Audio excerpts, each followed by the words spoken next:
इसका असल लिंक जाता है ट्विटर के एक बहुत ही यूनिक अकाउंट। फिर किसी ने इसकी इमेज उठाई और इंडियन लुकिंग बंदा जो मोस्टेज में था या फिर एक फिक्शनल कैरेक्टर था जिसने दुनिया की मीम इंडस्ट्री को हिला था। एक ज़माना था जब हर दूसरा बंदा यही कह रहा था, और क्या ये असल बंदा एग्जिस्ट करता भी है या फिर नहीं, बल्कि हम कवर करने जा रहे हैं सेवियर की असल कहानी, वो अनटोल्ड स्टोरी जो कि शायद ही किसी ने प्रॉपर्ली सुनाई होगी।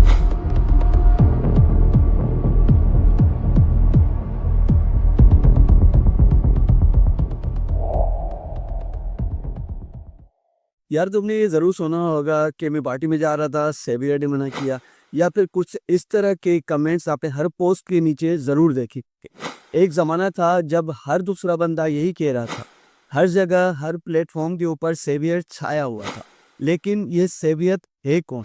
ये मीम्स किसने बनाए? और क्या ये असल बंदा एग्जिस्ट करता भी है या फिर नहीं? और सबसे इम्पोर्टेंट, इस मीम के पीछे की अनटोल्ड स्टोरी आखिर है क्या? आज हम सिर्फ इसी चीज़ों को कवर नहीं करने वाले, बल्कि हम कवर करने जा रहे हैं सेवियर की असल कहानी, वो अनटोल्ड स्टोरी जो कि शायद ही किसी ने प्रॉपर्ली सुनाई होगी। तो इस वीडियो को पूरा देखिएगा। सबसे पहले ये समझना ज़रूरी है कि सेवियर मीम एक रैंडम टेम्पलेट नहीं था। इसका असल लिंक जाता है ट्विटर के एक बहुत ही यूनिक अकाउंट पकालू पपीतो के नाम से। ये अकाउंट 2013 के अंदर एक्टिव हुआ था और इसका स्टाइल ये था कि एक शॉर्ट सरकास्टिक और सेल्फ डिसरिस्पेक्ट जो ट्वीट्स हैं वो करता था। जैसे my wifi went down for 5 minutes so I had to talk to my family, they seems like good people. अब ये जो स्टाइल था, ये स्टाइल सरकास्टिक स्टाइल था और ये रिलेटेबल था कि लोग इंस्टेंटली क्लिक कर जाते थे इसको देखते ही। फिर किसी ने इसकी इमेज उठाई और इंडियन लुकिंग बंदा जो मोस्टेज में था उसके साथ ये स्टाइल कंबाइन करके एक नया मीम फॉर्मेट बना डाला जिसका नाम पड़ गया सेवियर। और सेवियर सबसे पॉपुलर फॉर्मूला बन गया। मैं कोई काम करने वाला था लेकिन सेवियर ने मना किया, जो कि बहुत ही ज़्यादा मशहूर हुआ था। जैसे मैं पढ़ाई करने वाला था, सेवियर ने मना किया। मैं उससे मिलने जा रहा था लेकिन सेवियर ने मना किया। ये फॉर्मेट बहुत रिलेटेबल बन गया और वायरल होने लगा। अब बात करते हैं कि सेवियर असल में है कौन। लोगों ने जिस इमेज को सेवियर का नाम दिया है वो असल में किसी इंडियन या फिर नेपाली एक्टर की इमेज थी जो किसी स्टॉक वेबसाइट से ही उठाई हुई थी। ये बंदा ना सेवियर था ना ही पकालू पपीतो था, बस मीम बनाते वक्त किसी ने ये सोचा ही नहीं। और फन फैक्ट ये है कि सेवियर जिसका नाम दिया गया वो कभी अपनी आइडेंटिटी रिवील करता ही नहीं है। लोग कंफ्यूज हो गए, क्या सेवियर और पकालू पपीतो सेम है? क्या ये किसी दूसरे का नाम चुरा रहा है? इंटरनेट पे थ्योरीज चल रही थी। किसी ने कहा कि ये बंदा आईटी की जॉब करता है, किसी ने कहा कि ये एआई जनरेटेड इमेज है, या फिर एक फिक्शनल कैरेक्टर था जिसने दुनिया की मीम इंडस्ट्री को हिला डाला। चलो थोड़ा एनालाइज करते हैं कि लोग सेवियर मीम से इतने ऑब्सेस्ड आखिर हैं क्यों। Number 1, relatability. हर बंदा कभी न कभी किसी काम से बचना चाहता है, तो सेवियर एक एक्सक्यूज बन गया उन लोगों के लिए। नंबर 2 पे सिंप्लिसिटी। फॉर्मेट इजी था, हर कोई इसको कस्टमाइज कर सकता था। और नंबर 3 पे मीम कल्चर के अंदर मैकेनिज्म। एक मीम वायरल होता है जब वो लोगों के पर्सनल लाइफ के साथ रिलेट करता है, और सेवियर मीम्स ने एग्जैक्टली यही किया। एक और बात, लोग मीम्स के जरिए अपनी लेजीनेस को फनी तरीके से जस्टिफाई करते हैं, इसलिए सेवियर मीम्स हर जगह छाने लगे।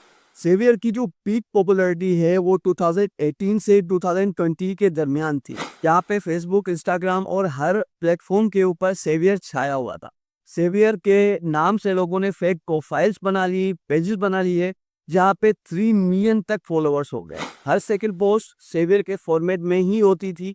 मैं जिम ज्वाइन करने जा रहा था, सेवियर ने मना किया। मैं रिश्ता देखने जा रहा था, सेवियर ने मना किया। और ये कमेंट हर पोस्ट के नीचे वायरल होने लगी और ब्रांड्स भी इस तरह का फायदा उठाने लगे। फेसबुक पेजेस ने सेवियर के मीम्स को यूज करके अपने एंगेजमेंट्स बढ़ाई। सेवियर एक ट्रेंड से ब्रांड बन गया। लेकिन जहाँ पे फेम होता है वहाँ बैकलिस्ट तो होता ही है। रेडिट पर एक बंदा सबरेडिट बनाता है इस नाम से, जहां लोग इस मीम फॉर्मेट से इतना बोर हो गए थे कि उन्होंने प्रोटेस्ट शुरू कर दिया लिटरली। उनका कहना था कि ये पकालू पपीतो का रिप ऑफ है, ये एक बहुत ही चीप क्वालिटी की मीम्स हैं, और सच पूछो तो कुछ मीम्स रिपीटिव भी हैं। हर बता सेम ही फॉर्मूला यूज कर रहा था, क्रिएटिविटी थोड़ी सी थक गई थी। रेडिट के ऊपर मीम क्वालिटी की डिबेट होने लगी, कुछ लोग सेवर के अगेन इवेंचुअली प्रोटेस्ट करने लगे, कुछ लोग कह रहे थे dude just chill, it's just a meme. Pakistan और इंडिया में सेवियर का अलग ही इम्पैक्ट था।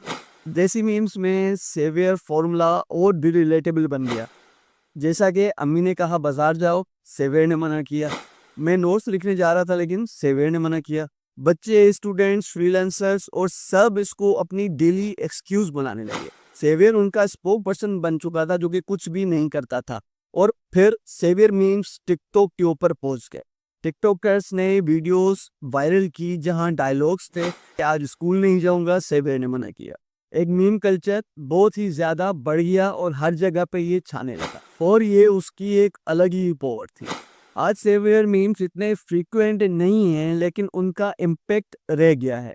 सेवियर एक ऐसा कैरेक्टर बन गया जो काम से भागता है, एक्सक्यूजेस दिखाता है, लेकिन इंटरटेनिंग तरीके से, और हमें यह भी सिखाता है कि इंटरनेट पे कोई एक रिलेटेबल आइडिया उठाओ, लोग उसे वायरल खुद ही बना देते हैं। तो जब भी आप कुछ काम करने से घबराओ या कोई एक्सक्यूज बनाना हो, तो सिर्फ इतना ही कह देना कि सेवियर ने मना किया।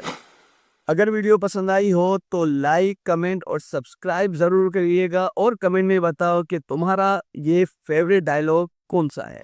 सेवियर ने कहा तो एक सब्सक्राइब तो जरूर बनता है दोस्तों।